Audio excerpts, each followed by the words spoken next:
Hi welcome to S V Y Karnataka updates ಚಾನಲ್ಗೆ ಸ್ವಾಗತ ಸುಸ್ವಾಗತ. ಈ ವಿಡಿಯೋದಲ್ಲಿ KCET 2024 ಫೈನಲ್ ಅಂದರೆ ಸೆಕೆಂಡ್ ಮಾಕ್ ಅಲಾಟ್ಮೆಂಟ್ ರಿಸಲ್ಟ್ಸ್ ಯಾವತ್ತೂ ಬಿಡುಗಡೆ ಮಾಡಲಾಗುತ್ತೆ ಮತ್ತು ಚಾಯ್ಸ್ ಎಂಟ್ರಿಯಲ್ಲಿ 4 ಟೈಪ್ಸ್. ಆ 4 ಟೈಪ್ಸ್ ಅಲ್ಲಿ ಯಾವುದು ಬೆಟರ್ ಅನ್ನೋದನ್ನು ತಿಳಿದುಕೊಳ್ತಾ ಇದ್ದೀವಿ.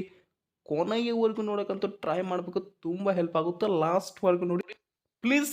KCET ಸ್ಟೂಡೆಂಟ್ಸ್ 2024 ಒಂದು ಚಿಕ್ಕ ರಿಕ್ವೆಸ್ಟ್, ಈ ಚಾನಲನ್ನು ಮೊದಲನೇ ಬಾರಿ ವಿಸಿಟ್ ಮಾಡ್ತಾ ಇದ್ದರೆ ದಯವಿಟ್ಟು ಚಾನಲ್ನ ಸಬ್ಸ್ಕ್ರೈಬ್ ಹಾಗೆಯೇ ಬೆಲ್ಲೈಕನ್ನು ಪ್ರೆಸ್ ಮಾಡಿ ಆಲ್ ಟ್ಯಾಕ್ ಮಾಡಿ. ಈ ವಿಡಿಯೋಗೆ ಒಂದು ಲೈಕ್ ಕೊಡೋದಂತ ಮರೆಯಬೇಡಿ. ಪ್ರತಿಯೊಬ್ಬರು ಮಾಕ್ ಅಲಾಟ್ಮೆಂಟ್ ರಿಸಲ್ಟ್ ಸೆಕೆಂಡ್ ಯಾವಾಗ ಬರುತ್ತೆ ಮತ್ತು ಫೈನಲ್ ಆಗಿ ಚಾಯ್ಸ್ ಎಂಟ್ರಿ ಇರುತ್ತೆ ಅಲ್ವಾ, ಆ ಚಾಯ್ಸ್ ಎಂಟ್ರಿಯಲ್ಲಿ ಯಾವುದು ಬೆಟರ್ ಅಪ್ಪ ಅನ್ನೋದನ್ನು ತಿಳಿದುಕೊಳ್ಳಿ. ಕೊನೆಯವರೆಗೂ ನೋಡಿ, ತುಂಬ ಹೆಲ್ಪ್ ಆಗುತ್ತೆ.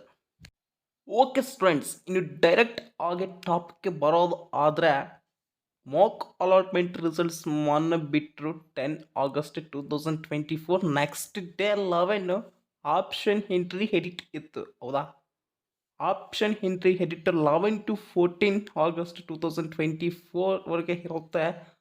ಇನ್ನು ನೆಕ್ಸ್ಟ್ ಏನಿರುತ್ತೆ ಅಂದರೆ ಸ್ವಲ್ಪ ಇಲ್ಲಿ ಎಡವಟ್ ಆಗಿದೆ. ಏನಂದರೆ KCET 2024 Mach allotment results final ಬರೋದು, ಸೆಕೆಂಡ್ ಮಾಕ್ ಅಲಾಟ್ಮೆಂಟ್ ರಿಸಲ್ಟ್ಸ್ ಬರೋದು ಸ್ವಲ್ಪ ಎಡವಟ್ಟಾಗಿದೆ. ಅದು ಏನು ಅಂದರೆ, ಈಗ ನೀಟ್ ಪರೀಕ್ಷೆ ಬರೆದಂತಹ ವಿದ್ಯಾರ್ಥಿಗಳಿಗೆ ಡಾಕ್ಯುಮೆಂಟ್ ವೆರಿಫಿಕೇಷನ್ ಸ್ಲಿಪ್ಪನ್ನು ಡೌನ್ಲೋಡ್ ಮಾಡಿಕೊಳ್ಳೋಕೆ ಬಿಟ್ಟರು. ನೆಕ್ಸ್ಟ್ ಇವಾಗ ಏನು ಇರುತ್ತೆ ಅಂದರೆ KCET ಆಪ್ಷನ್ ಎಂಟ್ರಿ ಆಯಿತು, ಇನ್ನು ಆಪ್ಷನ್ ಎಂಟ್ರಿ ನಂತರ ಮಾಕ್ ರಿಸಲ್ಟ್ಸು ಬಂತು. ಹಾಗಾದರೆ ನೀಟಿದ್ದು ಬರಬೇಕಲ್ವಾ, ಆಪ್ಷನ್ ಎಂಟ್ರಿ ಅವ್ರದ್ದು ಮಾಡಬೇಕಲ್ವಾ? ಮೆಡಿಕಲ್, ಡೆಂಟಲ್, ಆಯುಷ್ ಕೋರ್ಸ್ ಇವೆಲ್ಲ ಕೋರ್ಸ್ಗಳಿಗೆ ಸಂಬಂಧಪಟ್ಟ ನೀಟ್ ಆಪ್ಷನ್ ಎಂಟ್ರಿ ಮಾಡಬೇಕಲ್ವಾ? ಆದ್ದರಿಂದ ನೀಟ್ ಅವರ ಡೆಂಟಲ್, ಮೆಡಿಕಲ್, ಆಯುಷ್ ಕೋರ್ಸ್ಗಳ ಆಪ್ಷನ್ ಎಂಟ್ರಿ ಮುಗಿದ ನಂತರ KCET ಫೈನಲ್ ಅಂದರೆ ಸೆಕೆಂಡ್ ಮಾಕ್ ಅಲಾಟ್ಮೆಂಟ್ ರಿಸಲ್ಟ್ಸ್ ಅನ್ನು ಅನೌನ್ಸ್ ಮಾಡಲಾಗುತ್ತೆ, ಬಿಡಲಾಗುತ್ತೆ ಅನ್ನುವುದು ಒಂದು ಮಾಹಿತಿ, ಹೌದಾ?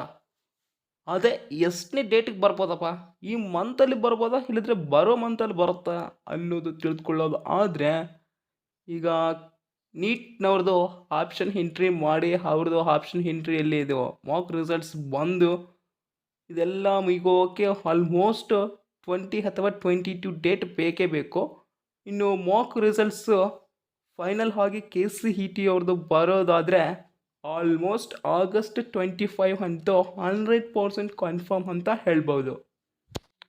ಇನ್ನು final mock results, second mock results ನಂತರ KCET 2024 ಸ್ಟೂಡೆಂಟ್ಸ್ದು ಚಾಯ್ಸ್ ಎಂಟ್ರಿ ಇರುತ್ತೆ. ಆ ಚಾಯ್ಸ್ ಎಂಟ್ರಿಯಲ್ಲಿ 4 ಟೈಪ್ಸ್ ಅನ್ನೋ ಮಾತು. ಆ 4 ಟೈಪ್ಸ್ ಅಲ್ಲಿ ಯಾವುದು ತಗೊಳ್ಬೇಕು, ನಾನು ಯಾವುದು ಡಿಸಿಷನ್ ತಗೊಳ್ಳಿ, ಯಾವುದು ಬೆಟರ್ ಅನ್ನೋದನ್ನು ತಿಳಿದುಕೊಳ್ತಾ ಹೋಗೋಣ. ಎಲ್ಲೂ ಸ್ಕಿಪ್ ಮಾಡೋದು ಕೊನೆಯವರೆಗೂ ನೋಡಬೇಕು. ಇಂಟ್ರೆಸ್ಟಿಂಗ್ ಆರ್ ಇಂಪಾರ್ಟೆಂಟ್ ವಿಡಿಯೋ ನೋಡ್ರಿ ವಿದ್ಯಾರ್ಥಿಗಳೇ. KCET 2024 ಸ್ಟೂಡೆಂಟ್ಸ್ ಎಚ್ಚರಿಕೆಯಿಂದ ಹುಷಾರಾಗಿ ನೆನಪಿಟ್ಟುಕೊಳ್ಳೋ ಹಾಗೆ ಕೇಳ್ರಿ, ಮರೆಯಬೇಡ್ರಿ. ಓಕೆ, ಫಸ್ಟ್ ಚಾಯ್ಸ್ ಎಂಟ್ರಿ ಏನಿರುತ್ತೆ ಅಂದರೆ, ಓಕೆ ಮೊನ್ನೆ ಮಾಕ್ ಅಲಾಟ್ಮೆಂಟ್ ರಿಸಲ್ಟ್ಸ್ ಬಿಟ್ಟರು, ಅದರಲ್ಲಿ ನನಗೆ ಓಕೆ ಆಗಿದೆ, ಸೀಟು ಓಕೆ ಆಗಿದೆ, ಕಾಲೇಜ್ ಬರ್ ಬ್ರ್ಯಾಂಚ್ ಎರಡು ಚೆನ್ನಾಗಿದೆ, ನನಗೆ ಓಕೆ. ಇದು ಫಸ್ಟ್ ಚಾಯ್ಸ್ ಎಂಟ್ರಿ ಮಾಡಬಹುದು ಇಂಥವರು. ಓಕೆ, ಕಾಲೇಜ್ ಚೆನ್ನಾಗಿದೆ ಮತ್ತು ಬ್ರ್ಯಾಂಚ್ ಚೆನ್ನಾಗಿದೆ, ನನಗೆ ಇಷ್ಟ ಆಗಿದೆ, ಓಕೆ, ಫಸ್ಟ್ ಚಾಯ್ಸ್ ಎಂಟ್ರಿ ಮಾಡಿ. ನೆಕ್ಸ್ಟ್ ಸೆಕೆಂಡ್ ಚಾಯ್ಸ್ ಎಂಟ್ರಿ ಏನು ಇರುತ್ತೆ ಅಂದರೆ, ಇಲ್ಲಪ್ಪ ನನಗೆ ಇದಕ್ಕಿಂತ ಇನ್ನೂ ಒಳ್ಳೆಯ ಕಾಲೇಜ್ ಬೇಕು, ಓಕೆ ಕೋರ್ಸನ್ನು ಸಿಕ್ಕಿದೆ ಬಟ್ ಕಾಲೇಜ್ ಚೆನ್ನಾಗಿಲ್ಲ, ಇನ್ನೊಂದು ಕಾಲೇಜ್ ನೋಡ್ಕೊಳ್ತೀನಿ ಅನ್ನೋರು ಸೆಕೆಂಡ್ ಚಾಯ್ಸ್ ಎಂಟ್ರಿಗೆ ಹೋಗಬಹುದು. ಅದೇ ಸೆಕೆಂಡ್ ಚಾಯ್ಸ್ ಎಂಟ್ರಿಯನ್ನು ಮಾಡಿ ಇಂತಹವರು students. Okay, next third choice entry. ಇಲ್ಲಪ್ಪ ಮೊನ್ನೆ ಮಾಕ್ ರಿಸಲ್ಟ್ಸ್ನಲ್ಲಿ ಬಿಟ್ಟರು, ಈ ಥರ್ಡ್ ಚಾಯ್ಸ್ ಎಂಟ್ರಿ ಮಾಡ್ತೀನಿ. ಹೇಗೆ, ನನಗೆ ಇದಕ್ಕಿಂತ ಇನ್ನೂ ಒಳ್ಳೆಯ ಕಾಲೇಜ್ ಸಿಗಬಹುದೇನೋ ನನ್ನ ಒಂದು ಅಭಿಪ್ರಾಯ. ಓಕೆ ಆಗಿದೆ, ಸೀಟು ಅಲಾಟ್ ಆಗಿದೆ, ಬೆಸ್ಟ್ ಕೋರ್ಸ್ದು ಮತ್ತು ಕಾಲೇಜು ಅಲಾಟ್ ಆಗಿದೆ. ಹಾಗಾದರೆ ಅದಕ್ಕಿಂತ ಇನ್ನೂ ಒಳ್ಳೆಯದು ಸಿಗುತ್ತೆ ಅನ್ನುವ ಒಂದು ಉದ್ದೇಶ ನನಗೆ ಇದೆ. ಅದಕ್ಕೋಸ್ಕರ ನಾನು ಈಗ ಚಾಯ್ಸ್ ಎಂಟ್ರಿಯನ್ನು ಹೋಲ್ಡ್ ಅಲ್ಲಿ ಇಡೋದು ಬೇಡ, ಡೈರೆಕ್ಟು ನಾನು ಏನು ಮಾಡ್ತೀನಿ, ಚಾಯ್ಸ್ 3 ಅನ್ನು ಮಾಡಿಬಿಡ್ತೀನಪ್ಪ. ನನಗೆ ಇದು ಇಷ್ಟವಾಗಿದೆ ಅನ್ನೋದಂದರೆ ಮಾಡಿಬಿಡಿ ಸ್ಟೂಡೆಂಟ್ಸ್. ನೆಕ್ಸ್ಟ್ ಚಾಯ್ಸ್ 4 ಮಾತಾಡೋದು ಆದರೆ, ವಿದ್ಯಾರ್ಥಿಗಳೇ ಚಾಯ್ಸ್ 4 ಈಸ್ ಫುಲ್ ಡಿಫಿಕಲ್ಟ್. ಏನಂದರೆ KCET ವಿದ್ಯಾರ್ಥಿಗಳಿಗೆ ನನಗೆ ಬೇಡ.